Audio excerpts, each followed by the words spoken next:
This is the Nitecore NPL25. Can a weapon like this compact have a laser and output 900 lumens? Let's find out.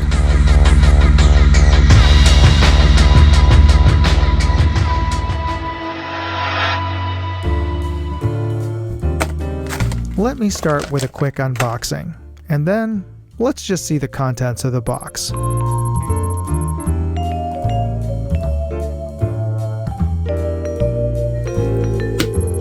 This is the Nitecore NPL25. It is a compact weapon light and laser that is a little less than 2.5 inches long, a little more than an inch tall, and a little bit more than an inch wide.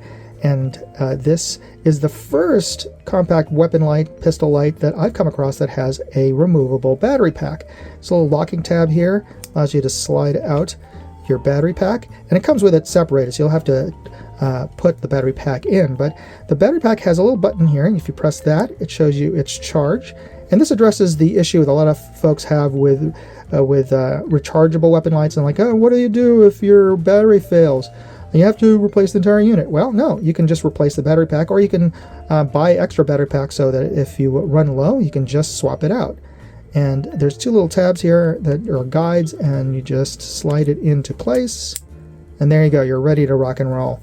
And it activates with two little tabs in the back, so that if you have this on the lower frame of your pistol, you just tap it with your finger and you can turn it on. And it has both a laser and a light, so you can switch between the modes by keeping it pressed down and tapping the other light. So you have your laser only mode, you have your light only mode, and you have your combined. And if you have it on, you double tap and you can switch between low and high output, and this is supposed to have 900 lumens of output, which is pretty darn bright. And as you saw here, you have your instant on by tapping it, and you also have momentary on by keeping it pressed. Once you let go, it turns off.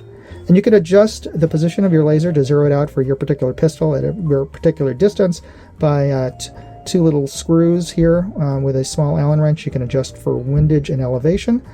And you can also adjust for different length barrel pistols here. There's a locking recoil tab here. You press down on the side, and that allows you to move this position along this tooth ratcheting rail for your particular pistol. And then you just cinch it down with a side screw here with a flathead or a coin to clamp it down to your Picatinny rail. So there you go. We're going to recharge this unit and mount it up and give it a test next. Before we get started with the test, I'd just like to take a quick break here to talk about this episode's sponsor, Aura. For the cost of just a VPN, I'm getting a whole suite of security services, including $1 million in identity theft insurance, and they're even removing me from those damn data broker listings. Use my link, aura.com/moondog, and you can try them for 14 days, free. And if you use that link, you're helping to support this channel. You know, identity fraud is a real thing, and with AI, it's all too easy to spoof your identity. That's why you should try out Aura. Alright, let's get back to the tests.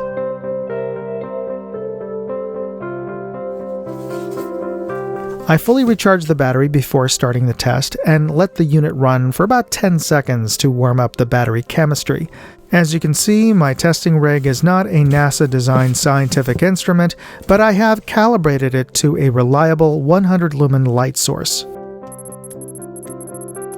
Based on my readings, I calculate about 825 lumens, which is pretty bright and pretty close to the 900 lumens that Nitecore claims.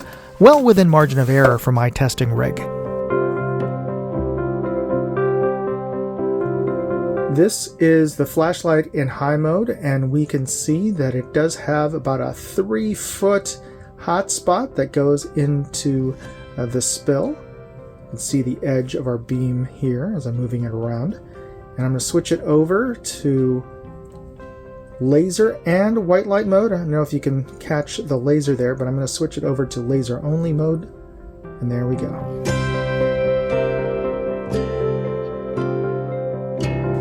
We have our NPL25.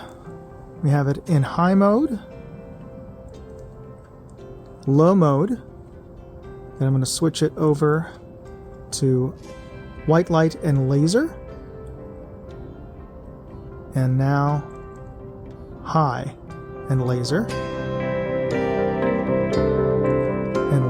only.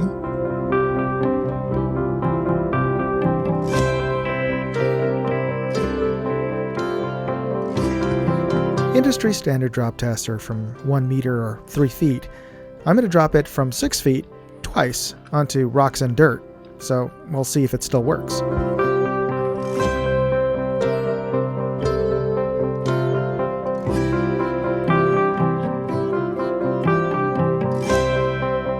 I fully recharged the battery, and we're going to check here, and yes, the LEDs say it's fully recharged. And we're going to see how long it'll run in high mode. The manual says it'll run for 35 minutes, and we're going to see if that's true.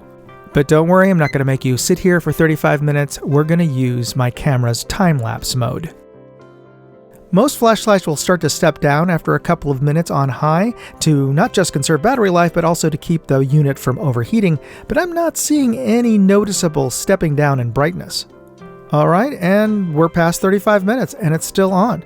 Let's see how much longer it'll run. Alright, 47 minutes. That's 30% more than they claim. That's pretty good. I took the flashlight to the range and shot 2 boxes of ammo through my Glock 17, and during those 100 rounds I noticed no flickering and the laser held 0.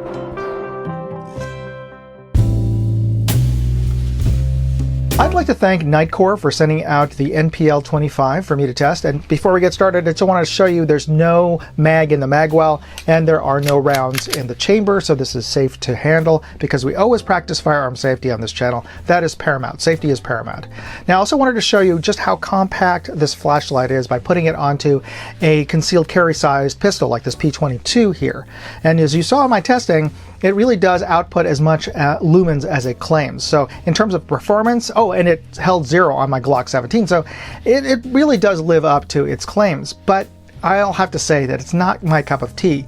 And that's because, well, it's not the proprietary battery. And I know that is a kind of a deal breaker for a lot of folks, but I totally understand why they needed to go with a proprietary battery to get the kind of performance in the kind of size that we have here.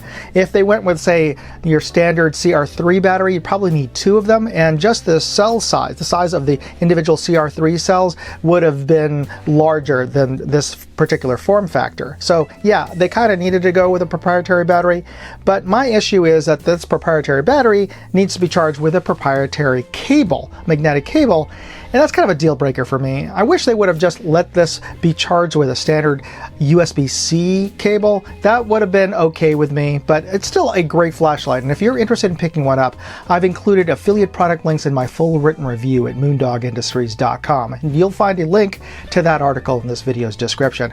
Please use those links if you're interested in picking one of these up, because it does help support this channel, and it doesn't cost you anything more than not using those links. So yeah, it's a totally cost-free way to support this channel. And another cost-free way to support this channel is simply hitting that like button and the subscribe button and notification bell buttons. That's absolutely free. They don't charge you to be a subscriber to my channel, so I appreciate you taking the time to press those buttons as well as taking the time to watch this video.